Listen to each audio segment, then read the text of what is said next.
क्या मैं ईडब्ल्यूएस में हूं तो क्या मुझको ईडब्ल्यूएस से फॉर्म फिल करना चाहिए या जनरल से फॉर्म फिल करना चाहिए, क्या प्रोज कॉन्स है। मैं एनसीओबीसी में आता हूं तो मुझको एनसीओबीसी सर्टिफिकेट बनवाना चाहिए या नहीं बनवाना चाहिए, क्या प्रोज कॉन्स है। And I have a certificate in the regional language like Gujarati में है, कन्नड़ में है, तो क्या ये कैट में वैलिड होगा।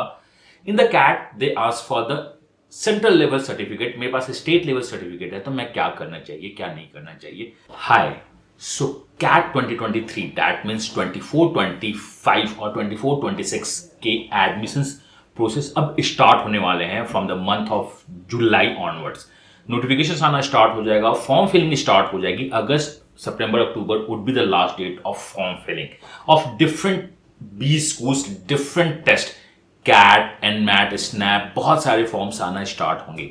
बट फॉर्म्स के पहले ये जो वीडियो मैं बना रहा हूं वो मैं बना रहा हूं if you can avail reservation in India you should और नॉट। क्या मैं ईडब्ल्यूएस में हूं तो क्या मुझको ईडब्ल्यूएस से फॉर्म फिल करना चाहिए या जनरल से फॉर्म फिल करना चाहिए, क्या प्रोज कॉन्स है। मैं एनसीओबीसी में आता हूं तो मुझको एनसीओबीसी सर्टिफिकेट बनवाना चाहिए या नहीं बनवाना चाहिए, क्या प्रोज कॉन्स है। And I have a certificate in the regional language like Gujarati में है, कन्नड़ में है, तो क्या ये कैट में वैलिड होगा। In the CAT they ask for the central level certificate, मेरे पास स्टेट लेवल सर्टिफिकेट है, तो मैं क्या करना चाहिए क्या नहीं करना चाहिए। तो मैं ब्रीफ बताता हूं कि आपकी स्टडी तो बहुत इंपॉर्टेंट है, आपको स्टडी करनी ही चाहिए, प्रैक्टिस करनी चाहिए, बिकॉज वो अल्टीमेट एम है। But if you can ready with your papers, इस पेपर पे भी काम करना स्टार्ट करो। I am not talking about the college like the XL और द एमडीआई जहां रिजर्वेशन नहीं है, बट बहुत सारे इंडिया में कॉलेज है जहां रिजर्वेशन है। इंडिया में रिजर्वेशन दो टाइप से मिलती है, one is the category wise if you belong to the SC, ST and some other categories। दूसरा रिजर्वेशन इंडिया में मिलता है that's upon the economical level. In the OBC CAT में जो आपको रिजर्वेशन मिलती है वो नॉन क्रीमी लेयर ओबीसी को मिलती है। तो आप अपने स्टेट का क्राइटेरिया चेक कर लो कि आपके स्टेट का नॉन ओबीसी का क्राइटेरिया क्या है। अगर आप उस क्राइटेरिया में आते हो तो डेफिनेटली आपको फॉर्म फिल करनी चाहिए कैटेगरी से।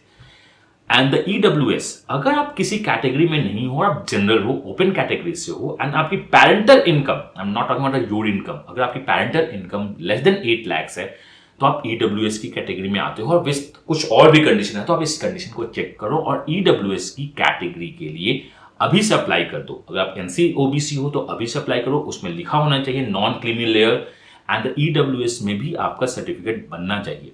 अब बात होती है कि सर मैं अगर ईडब्ल्यूएस से देखूं तो ईडब्ल्यूएस में बस कुछ सीट रिजर्व है, ओपन में ज्यादा सीट रिजर्व है। देखो ये रिजर्वेशन जो होती है ना, ये कैटेगरी के लिए होती है कि इतनी सीट जो मैक्सिमम है, मान लो कि टोटल आपकी 100 सीट है, ईडब्ल्यूएस को 10 सीट जाना, तो ये 10 सीट ओनली ईडब्ल्यूएस को ही मैक्सिमम जाएगा। मैं बार बार वर्ड मैक्सिमम क्यों बोल रहा हूं मैं कभी आगे वीडियो में बताऊंगा। बट अगर आपका मार्क्स ईडब्ल्यूएस कैटेगरी को छोड़ के जनरल कैटेगरी के पास आता है तो आप जनरल की तरह ट्रीट होते हो। अगर आप किसी कैटेगरी में हो ना तो आप दो तरह से ट्रीट होते हो। मान लो कि कैटेगरी के लिए आपका कट ऑफ 50 मार्क्स है एंड जनरल के लिए आपकी कट ऑफ 75 मार्क्स है। अगर आप 50 मार्क्स किसके लिए, कैटेगरी के लिए, और 75 मार्क्स किसके लिए, जनरल के लिए, अगर आपकी मार्क्स 80 आती है तो आप जनरल के लिए भी क्वालिफाई करना स्टार्ट कर दोगे। मतलब आप जनरल की सीट में भी फाइट करोगे, अपनी सीट में भी फाइट करोगे, आप दोनों की तरफ फाइट करना स्टार्ट करते हो। Category 50, general 75। अगर आपका मार्क्स 70 आता है तो देखो आप जनरल कैटेगरी में तो ऐसे भी आपको कॉल नहीं आनी है, आप अपनी कैटेगरी के लिए फाइट कर रहे हो। मतलब आपके पास एक ऑप्शंस होता है कि आप अपनी कैटेगरी को इंप्रूव कर सकते हो अगर आप ज्यादा मार्क्स लाते हो तो। अब आप बोलोगे सर अगर मेरी मार्क्स 55 है और कैटेगरी का जो कट ऑफ 50 है तो अगर मैं कैटेगरी से अप्लाई नहीं करता तो आपको कॉल नहीं आएगी, आप जनरल से ट्रीट किए जाओगे। बट अगर आप कैटेगरी से अप्लाई करते हो तो एटलीस्ट आपको इंटरव्यू में जाने का मौका मिलेगा क्योंकि आप एक कट ऑफ को क्लियर कर लो।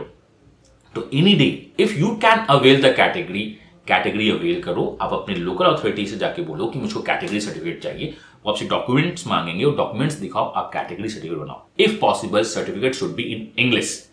अगर आपके पास category certificate in other language है लाइक द कन्नड़, गुजराती, तो request them to make a certificate in English. आप सर्टिफिकेट उनसे इंग्लिश में बनाने के लिए बात करना, ये बहुत इंपॉर्टेंट है क्योंकि बहुत बार ऐसा देखा जाता है कि कैट फॉर्म्स फिल करने में तो आपको कोई प्रॉब्लम नहीं होगा, बट जब कॉल्स आना स्टार्ट होंगे, IIMs and the new IIMs आपको भेजिए क्या, जस्ट आपका category certificate is not qualified enough, तो आप मुझको फिर से सर्टिफिकेट भेजो। वो लास्ट में एडमिशंस के पहले मांगते हैं। अगर आप किसी और रीजनल लैंग्वेज में अपने सर्टिफिकेट को अपलोड करते हो, कैट आप एग्जाम देने में कोई प्रॉब्लम नहीं होगा, आप सारे प्रोसेस को लेके जाओगे।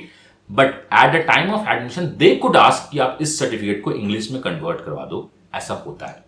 दूसरा, कैट फॉर्म्स में ऑलवेज वो डिमांड करते हैं कि सेंट्रल लेवल का सर्टिफिकेट बना होना चाहिए, और बहुत लोगों के पास स्टेट लेवल का सर्टिफिकेट है। आप कैट फॉर्म में स्टेट लेवल का सर्टिफिकेट भी लगा सकते हो, कोई प्रॉब्लम नहीं है। But at the time of admission few of the IIMs, few of the BU school could demand कि मुझको सेंट्रल लेवल का सर्टिफिकेट प्रोड्यूस करके दो। आपको उस समय दौड़ भाग करनी होगी। तो अगर पॉसिबल है, आई एम सेइंग अगर पॉसिबल है, तो आप इंग्लिश में एक सर्टिफिकेट बनाओ and make it a central level certificate which could be created in a 1 month और 2 मंथ के टाइम स्पैन में क्रिएट हो जाता है। तो आप इसको क्रिएट कराओ, बिकॉज अगस्त तक कैट का डेट होगा फॉर्म फिल करने का। We are sitting in the June and July अगस्त तक आपके सर्टिफिकेट बन जाएंगे। तो पढ़ाई करते रहो, सर्टिफिकेट बनवा लो। कोई भी डाउट हो तो आप मुझसे पूछ सकते हो कमेंट में करके, सर क्या है क्या नहीं है for the CAT 2023 next year process के लिए। And for the 2023 we have started our batch for the retakers. Mainly practice होगा, अगर आपका कॉन्सेप्ट पहले से क्लियर है तो we are going to start SNAP and the crash course for the CAT, आप उसको ज्वाइन कर सकते हो। अगर पूरा कॉन्सेप्ट चाहिए तो आप फुल कोर्स को ज्वाइन करो, उसमें रिकॉर्डिंग और न्यू प्रैक्टिस बैच भी आपको मिल जाएगा। कोई भी डाउट हो तो आप 9905050159 जिसका नंबर डिस्क्रिप्शन में दिया है या education.com पे रजिस्टर कर सकते हो। मैं मिलता हूं नेक्स्ट वीडियो में किसी इंफॉर्मेशन, किसी क्वेश्चन या किसी एक बहुत अच्छे कॉन्सेप्ट के साथ इसी चैनल पे। Till that, God bless you, happy learning and bye bye.